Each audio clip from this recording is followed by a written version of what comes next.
let's get right into it. Week 32, saving by the numbers. It's Mel. I'm back again. I wanted to get into something. I don't know if I made this clear, but it was apparent to me as I did last week's video, week 32, saving by the numbers. This is $5 in August. I had a friend ask me, I think he actually even asked me on the video, what is this all about? Am I saving $5? Is it just $5 or do you break money and stuff like that? And, you have spare change and you put it, to the side and stuff like that. And I had to explain it, and we got into a good conversation about it. So I said, let me tell people what this is all about for those people who may or may not been paying attention, or people coming in, in the ninth inning, and they want to know, why am I saving money? Why am I doing this on YouTube? Why am I putting it out there? Why is this important? And it's kind of simple, really. What I'm doing is saving by the numbers, of course, and you're doing it in a way where it's a numeric game, using numbers to save by the numbers. And I'm doing the child's version of it, not to say anybody's stupid or anything like that, or, unable to learn, so to speak, but because it's easier to start off at the child's level, as a savings plan, because sometimes people don't have the money and, things happen, people, got bills and stuff like that. So if you can't put together $12, $10, $6, $7, $2, $3, or whatever at the end, then I don't know what to tell you. Maybe this is not for you. Maybe you're really in a desperate situation, which I understand. And I'm not judging anybody.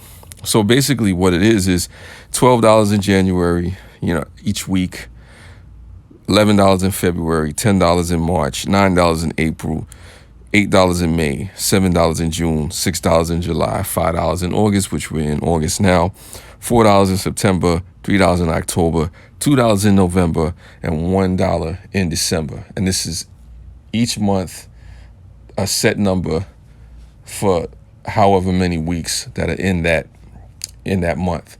And you pick a day. Like for me, I pick Fridays, because it was easy to do Fridays. And sometimes when you do it on a Friday, you may get an extra Friday or extra Monday, depending on how the days fall each week. So maybe, it may even, go more than 52 weeks. It may go, 53, 54, however it works out. But the point is to say, okay, if it was January and I had $12 extra each week, I take that, I put that to the side until it totals the amount it's supposed to total for January. And I don't worry about that, because at the end it totals a certain amount anyway. And then, for 11 for February, and then you go down $1 each month. And as you get to the end, it becomes easier, because in December, if you can't save $1 a week in December, I really don't know what to tell you. I'm not going to sit here and lie to you. I'm not going to sit here and sugarcoat it and make it, fun fingo dango for you. I don't know what to tell you if you can't save $1 a week in December, especially if you've been saving up most of your money throughout the year for the weeks and stuff like that.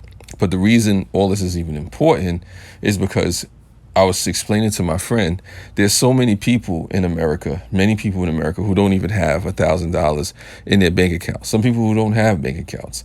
So what I try to do is encourage people, through my own small means, in my own small way, to say, hey, look, if something happened in emergency cases, what would you do?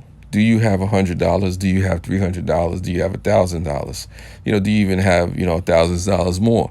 Because you don't want to have to borrow money from people. It gets annoying sometimes. It can be, shameful to some people. It can be, really an arduous, tedious task to have to go and ask people for money. And then people hold it over your head. And there's people that are loan sharks, and, relationships end over people owing each other money and all this other stuff. So I say, why not borrow money from yourself from the future? In the past, from the future, to say, okay, maybe I'll put this money to the side in case of emergencies, or in case a bill come up, or if I lose my job, things like that. So I try to encourage people to have $1,000 in their bank account. And this is a start of it. This is like basically saying, okay, you build on this, because this savings plan won't take you to $1,000. I think it'll be a little bit over $300. I think it's $346. I have to do the mathematics or the calculations of it. And when you go there, you say, okay, this is a start piece. This is a starting point to getting to that $1,000, or learning to use money in a way where you allocate it for emergencies and things of that nature. I hope you're following me. Sorry to make this so long, but I wanted to drive home the point basically of why I'm doing this. I'm not doing this just for show. I'm not doing this really even to get the views. I want views, of course. Anybody wants views on their videos or anything they listen to. But this is more or less to inspire people, or hopefully to get people to say, hey, look, I need to take it seriously as far as my finances are concerned. Or in case of an emergency, if I lose my job, if something seriously happens, do I have that extra money off to the side where I don't have to go borrow it or have to put myself in debt to somebody or use my credit card? Do I really have something set up? Do I have enough money to the side to where if I really needed it doesn't become a burden to me or to somebody else, or I put anybody else out of the way. It's like they say, the saying goes, you prepare before the storm. You get ready before the rain comes. Don't get ready for the rain and then you start looking for an umbrella, which a lot of us do. All of us have probably been there at some point or venture in our life. It's about preparing and putting ourselves in a situation to win and to prosper no matter what happens. Now, of course, if the economy collapses and things go all the heck, that's a different story. But this is not that scenario. This is not that situation. This is saying, look, if I can be fiscally responsible with my money, then why not do it now? Why not do it before something happens? If something goes wrong or medical expense or just something, goes down, I don't have to look around and wonder. Now, I'm not going to say $1,000 or $300 or $400 or $500 is going to change the world. No, it's not. But what it does is create a habit of when you have that extra money, when you have that income to the side, which economists say is disposable, which I don't believe any income is disposable. You get to understand what it is that money is good for. You begin to understand that, hey, I shouldn't waste the extra dollars. I shouldn't waste the extra pennies. I shouldn't waste the extra $5, the tens, the hundreds, or whatever that I have, because this stuff adds up. The money that we waste as quote unquote disposable income, it adds up. And sometimes it's in the thousands.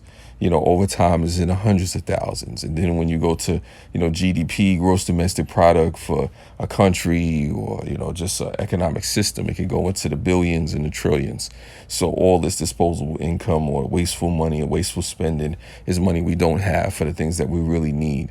Like when it comes to, our medical expenses, our bills, when it comes to maybe life insurance, sending kids to college, all this stuff adds up, and it may seem insignificant in the beginning. But if you took 10 cents away from a billion people, you would have, a couple billions of dollars, so maybe trillions, depending on how you add it up and how much you take. So the point I'm trying to say is that every little bit counts. Even the most minuscule amount, even if it's $1, $10, $12, $11, $13, $5, $6, whatever it is. I think it's Einstein or somebody that said one of the eighth wonders of the world is compound interest. Things compound over time, and you can begin to do stuff that you would never imagine with this money. So the reason, like I say again, for me doing the saving by the numbers is to get people to say, hey, let me be fiscally responsible with my money. Let me take control and ownership and charge back of my money, even the little bit of money that we have. Because it's the little bit of money, it's the small amounts that we waste that become larger amounts, that become the money that we may need later. I can waste $20 today and say, okay, it's nothing, it means nothing, it's insignificant. But then 2 or 3 weeks from now, I'm broke. So that money that I could have used 2 or 3 weeks from now, I used it already to waste on something that I really didn't need, quote unquote disposable, things, or things that don't have value or don't add up. Now, don't get me wrong. I'm not saying you can't go out there and have fun. You can't live your life and enjoy your money. Yeah, enjoy your money. But what happens when you get into a situation where you need your money for things? We do sometimes only have one income or one stream. And then when you do save up enough money, you try to figure out, okay, how do I invest my money? And then that's things that we get into another time. But it's about people being fiscally responsible with their money and understanding that every little bit counts, and putting, money in the bank, because it's a shame that most people in America don't have $1,000 in their bank account. And that's just the reason why, my thinking behind it. And hopefully this all makes sense. And if there's any other questions, folks, feel free to ask me. Sorry for the long one, but I had to really get some things out the way. And like I said, it doesn't answer everything, but it's a start. Take care. See you next week.